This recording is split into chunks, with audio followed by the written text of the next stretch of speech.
അപ്പനും അമ്മയും വീടും ധനങ്ങളും വസ്തു സുഖങ്ങളും കർത്താവത്രേ. പൈതൽ പ്രായം മുതൽ ഇന്നേ വരെ എന്നെ പോറ്റി പുലർത്തിയ ദൈവം മതി. പൈതൽ പ്രായം മുതൽ ഇന്നേ വരെ എന്നെ പോറ്റി പുലർത്തിയ ദൈവം മതി. ഈ പാട്ട് ഞാനും ഇദ്ദേഹത്തിൻ്റെ ചേട്ടനുമായിട്ട് ഞാൻ മേശിരിപ്പണിയാണ്. ഞാനിങ്ങനെ ജോലി ചെയ്തിങ്ങനെ നടക്കുന്ന സമയത്ത് ഞങ്ങൾ ഈ കുട്ടനാട് പ്രദേശത്തോട് ഇങ്ങനെ പാട്ട്, എനിക്കിപ്പോൾ എൻ്റെ പാട്ടെല്ലാം റേഞ്ചിലുള്ള പാട്ടാണ്. ഞാൻ അങ്ങനെ ഇങ്ങനെയുള്ള സ്ഥലത്ത് തുറത്തായ സ്ഥലത്തിൽ പോയി പാടത്തുള്ളൂ. ഈ പാട്ടിങ്ങനെ പാടിയപ്പോൾ എന്നോട് പറയാം, ഒരാൾ പറയാം, നീ എന്തിനാ പാടുന്നത്? ബുദ്ധിമുട്ടിൽ പറയാം, നീ എന്തിനാ പാടുന്നത്?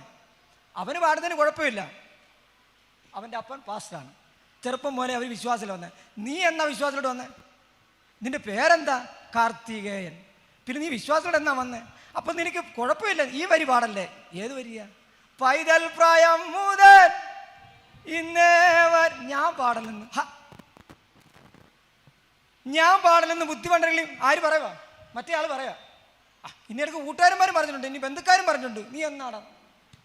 വചനം അങ്ങോട്ട് തെളിയിച്ചുകൊണ്ട് കൊടുക്കും. എഫേസ്യ ലേഖനം 1-ാം അധ്യായം അവിടെ ഇങ്ങനെ വായിക്കുന്നത്, നാം തന്നെ സന്നിധിയിൽ വിശുദ്ധരും നിഷ്കളങ്കരമാകേണ്ടത് ലോകസ്ഥാപനത്തിന് മുൻപേ നമ്മെ അവനെ തിരഞ്ഞെടുക്കുകയും തിരുഗതത്തിന് പ്രസാദപ്രകാരം യേശു ക്രിസ്തു മുഖാന്തരം നമ്മൾ ദത്തെടുക്കേണ്ടതിന് അവൻ പ്രിയനായവൻ നമുക്ക് സൗജന്യമായ തന്നെ കൃപാമഹത്വത്തിന്റെ വീഴ്ചയ്ക്കായി സ്നേഹത്തിൽ നമ്മെ മുൻ നിയമിച്ചു. വേണമെങ്കിൽ പറഞ്ഞിട്ടോ, ശരിയാ, നീ പറഞ്ഞ് ശരിയാ, ഞാൻ എന്നാ വന്നേ? ഹല്ലേലൂയ. നിങ്ങളുണ്ടോ എൻ്റെ കൂടെ? Praise the Lord. അങ്ങനെ നാട്ടിലോട്ട് വരാൻ പറ്റാത്തതുകൊണ്ട് വേറെ സ്ഥലങ്ങളിലൊക്കെ അങ്ങ് വേറെ ജില്ലകളിലോട്ട് അങ്ങ് പോയി. അങ്ങനെ ഇരിക്കും ഞാൻ കാസർഗോഡിൻ്റെ പ്രദേശത്തേക്ക് കടന്നു വരുവാൻ കൊണ്ട് അങ്ങനെ പോകുവാൻ കൊണ്ട് പഠിയേശു. അവിടെ ജോലി ചെയ്തും അവിടെ മൈക്കാട് പണിയൊക്കെ തട്ടിന് പണിയൊക്കെ ചെയ്തുകൊണ്ടിരിക്കുന്ന കാലഘട്ടം പെട്ടെന്ന് എൻ്റെ നാട്ടിൽ നിന്നൊരു പയ്യൻ അവിടെ വന്നിട്ട് എന്നോട് ചോദിച്ചു, നീ ഇവിടെ ആണോ? നിന്നെ എൻ്റെ അമ്മ തിരക്കി നടക്കുന്നു, അപ്പൻ തിരക്കി നടക്കുന്നു, നിൻ്റെ സഹോദരൻ. അന്നത്തെ കാലത്ത് ഫോണൊന്നുമില്ല കേട്ടോ, എഴുത്തെഴുതണം. അപ്പോൾ നീ ഇവിടെ നിൽക്കുവാണ്, നീ ഒന്ന് വിളിച്ച് പറയാൻ വരായിരുന്നു, നീ ഇവിടെ ഉണ്ടെന്നെങ്കിലും ഒന്ന് പറഞ്ഞു. അവരിച്ചിരി സമാധാനത്തോടെ ഇരിക്കരുത്. ഞാൻ പോയില്ല. ഞാൻ പറഞ്ഞ് എനിക്ക് പറ്റിയില്ലെന്ന് പറഞ്ഞു. ഉടനെ അവൻ വീട്ടിൽ നിന്ന് ഉടനെ എൻ്റെ ചേട്ടന്മാരെ എഴുതി വിളിച്ചിട്ട് പറഞ്ഞു, ഇന്ന ആൾ ഇവിടെ ഉണ്ട് എന്ന് പറഞ്ഞു. ഉടനെ എൻ്റെ ചേട്ടൻ അവിടെ വന്നിട്ട് എന്നോട് പറഞ്ഞു, വാ നാട്ടിലോട്ട് പോകാൻ തുടങ്ങി. നീ നാട്ടിലോട്ട് വരുന്നില്ലെന്ന്. ഞാൻ പറഞ്ഞു, നാട്ടിലോട്ട് വരത്തില്ല എന്ന് പറഞ്ഞു. ഇനി വന്നേ പറ്റുമെന്ന് പറഞ്ഞു. അങ്ങനെ നാട്ടിലോട്ട് ഞങ്ങൾ രണ്ടുപേരും കൂടെ പോയി. എന്നെ എൻ്റെ പ്രിയപ്പെട്ടവളെയും കൂടെ കൊണ്ടുപോയി. അങ്ങനെ അവിടെ ജീവിച്ചിട്ട് അപ്പോൾ എല്ലാവരും ഒത്തു പറയില്ല, ഇത് പറഞ്ഞാലോ കളിയാക്കുകയൊക്കെ ചെയ്തു. പക്ഷേ അവിടെയൊക്കെ സഹിച്ച് ചെയ്യുന്നു.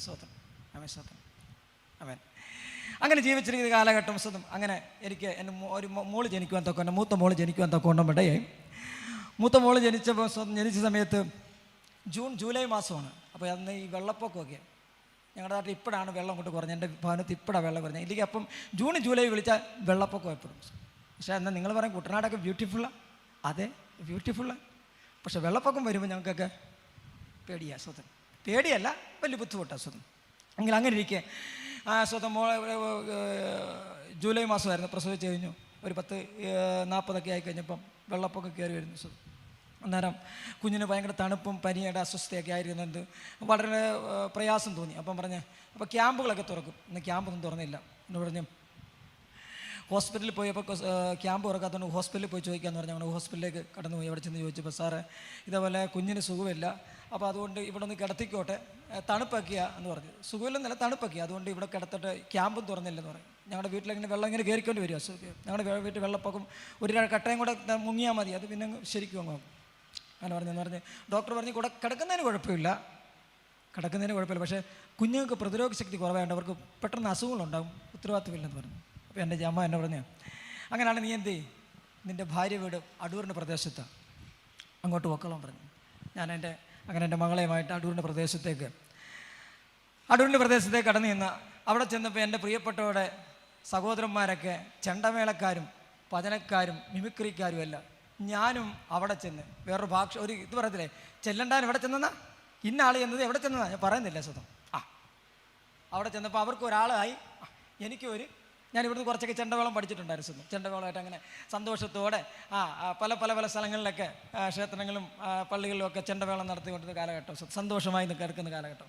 പെട്ടെന്ന് എൻ്റെ മകൻ ജനിക്കുവാൻ തക്കവണ്ണം ഇടയായി. രണ്ടാമത് എനിക്കൊരു മകൻ ജനിക്കുവാൻ തക്കവണ്ണം ഇടയായി. ആ മകൻ ജനിക്കേണ്ട സമയത്ത് അവൻ നടക്കത്തില്ലായിരുന്നു. അനവധി നിരവധി വഴിപാടും കാര്യങ്ങളൊക്കെ ചെയ്ത് നടന്നില്ല. പോരാഞ്ഞിട്ട് എൻ്റെ അപ്പനൊരു മന്ത്രവാദിയാണ്.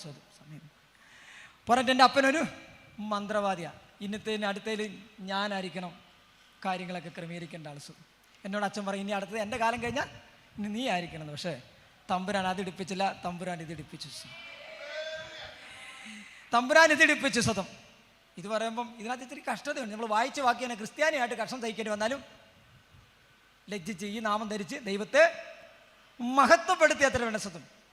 അപ്പം കൂടുതലും കഷ്ടത ക്രിസ്ത്യാനി പെന്തക്കോസുകാർക്കാ, പാസ്റ്റർമാർക്കാണല്ലേ കഷ്ടതയുണ്ടെന്ന്. ഇതൊക്കെ പൗലോസിന്റെ ഭാഷ പറഞ്ഞ നൊടി നേരത്തേക്കുള്ള ലഘുവായ കഷ്ടം അത്യന്ത്യവിധിയായി ദൈവത്തിന്റെ ദേശത്തിന് നിത്യകരം ലഭിപ്പാൻ ഹേതുവായി കാണുന്നില്ല. കാണാത്ര നോക്കിക്കൊണ്ടിരിക്കുന്നത്, കാണുന്നതോ താൽക്കാലികം. കൊള്ളാം. വിശ്വാസത്തോട് ഞാൻ ഇറങ്ങിക്കഴിഞ്ഞു. വിശ്വാസത്തിൽ ഞാൻ എന്താ പ്രസംഗിക്കാൻ പിച്ച് വെച്ച് പ്രസംഗിക്കാൻ ഇറങ്ങി. എന്നോട് ചോദിച്ചിട്ടുണ്ട്, പാസ്റ്ററായോ, പ്രസംഗിക്കാറായോ? എല്ലാം ചോദിക്കാറുണ്ട്. നീ പാസ്റ്ററായോ? തമ്പുരാൻ എനിക്ക് വചനം തന്നിട്ടുണ്ട്. കൊലോസ്യ ലേഖനം 1-ാം അധ്യായം അതിൻ്റെ 25-ാം വാക്യം എന്ന് വായിച്ചിട്ട്,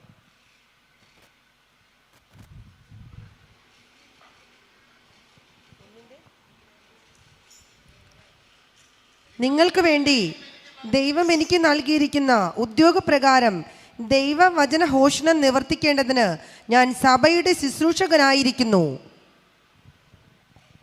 നിങ്ങൾക്ക് വേണ്ടി ദൈവം എനിക്ക് നൽകിയ ഉദ്യോഗപ്രകാരം, കുന്താലി കളയ്ക്കാൻ പോനല്ല, നിങ്ങൾക്ക് വേണ്ടി ദൈവം എനിക്ക് നൽകിയ ഉദ്യോഗപ്രകാരം വചനഘോഷണം നിവർത്തിക്കേണ്ട ഞാൻ സഭയുടെ ശുശ്രൂഷകനായി.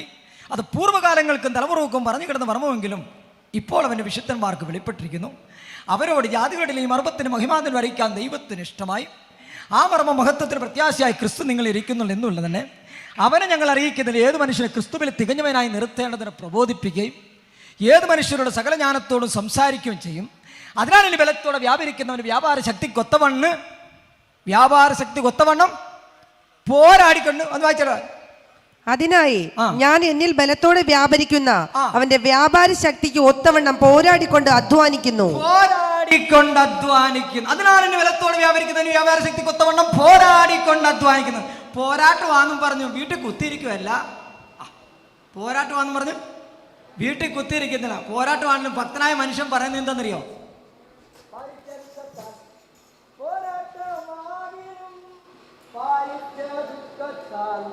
പോരാട്ടമാകിലും നേരോടെ ജീവിച്ചു ആറുതൽ തേടും ഞാൻ. നേരോടെ ജീവിച്ചു ആറുതൽ തേടും ഞാൻ. തീരും ദുഃഖം വിലാപം ഞാൻ സ്വർഗ്ഗവേഗം ഹല്ലേലൂയ. അന്നു തീരും ദുഃഖം വിലാപം ഞാൻ സ്വർഗ്ഗവേഗം ഹല്ലേലൂയ. പാരിച്ച ദുഃഖത്താൽ പോരാട്ടമാകിലും പാരിച്ച ദുഃഖത്താൽ പോരാട്ടമാകിലും നേരോടെ ജീവിച്ചു ആറുതൽ തേടും ഞാൻ. നേരോടെ ജീവിച്ചു ആറുതൽ തേടും ഞാൻ. തീരും ദുഃഖം വിലാപം ഞാൻ സ്വർഗ്ഗവേഗം ഹല്ലേലൂയ. അന്നു തീരും ദുഃഖം വിലാപം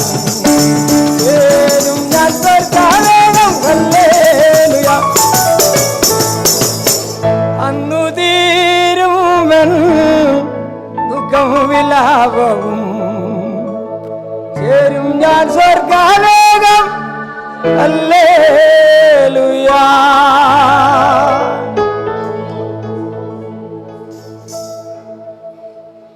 ഇതെല്ലാം കൂടെ ചെയ്യേണ്ടതുകൊണ്ട് ഒത്തിരി ബുദ്ധിമുട്ടുണ്ട്. ആ മൈക്ക് പിടിക്കണം, ഈ മൈക്ക് പിടിക്കണം, ഒത്തിരി ബുദ്ധിമുട്ടുണ്ട്.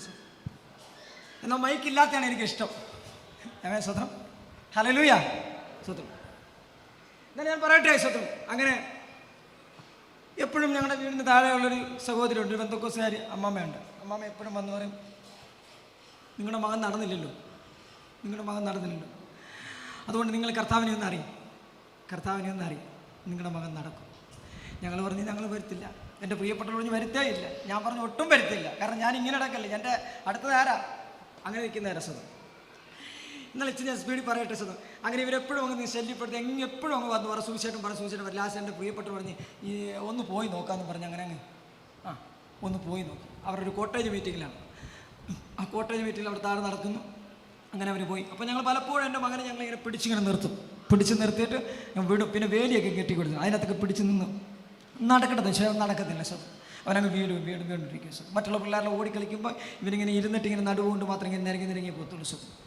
അങ്ങനെ എൻ്റെ പ്രിയപ്പെട്ടുള്ളതെന്ന് പറഞ്ഞാൽ അങ്ങനെ പോയി നോക്കാമെന്ന് പറഞ്ഞാൽ അങ്ങനെ എൻ്റെ പ്രിയപ്പെട്ടുള്ള പോകുന്നതൊക്കെ കൊണ്ട് ഇവിടെ.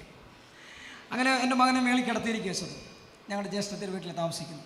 അവരൊക്കെ അവരെ കുടുംബക്കാർ ചെണ്ടമേളക്കാരൊക്കെ സാർ. അങ്ങനെ നിന്ന് ഉറപ്പ് പെട്ടെന്ന് ഒരു കരച്ചിൽ കേൾക്കുന്നു. കരച്ചിൽ കേട്ടപ്പോൾ പ്രാർത്ഥനക്കാരെല്ലാം കൂടെ ഓടി വന്നപ്പോൾ എൻ്റെ മകൻ ഇങ്ങനെ ഭിത്തിയിലിങ്ങനെ പിടിച്ച് നിൽക്കുന്നു. എൻ്റെ ഭാര്യ പറഞ്ഞ് പോകത്തില്ലെന്ന് പറഞ്ഞാൽ അവരെ എന്ത് വല്ലതും പറയലെന്ന് വെച്ചാൽ എപ്പോഴും ഇങ്ങനെ ശല്യപ്പെടുത്തില്ല, അതുകൊണ്ട് ഒന്ന് പോയി നോക്കാമെന്ന് പറഞ്ഞു. പക്ഷേ അവിടെ പ്രാർത്ഥന നടത്തി എൻ്റെ മകൻ ഇവിടെ എഴുന്നേൽച്ച് നിൽക്കുന്ന കൊണ്ട് പറഞ്ഞു. ഹല്ലേലൂയ, സ്തോത്രം, ആമേൻ, സ്തോത്രം. ഇതെല്ലാം വചനത്തിന് നിവൃത്തിയാകും. എനിക്ക് വചനം പറയാൻ സമയമില്ലാത്തതുകൊണ്ടാണ്. വചനത്തിൽ അത് യെശയ്യാവിൻ്റെ പുസ്തകം വായിച്ചാൽ യെശയ്യാവിൻ്റെ പുസ്തകം 35-ാം അധ്യായം ഇങ്ങനെ താഴോട്ട് വായിച്ചാൽ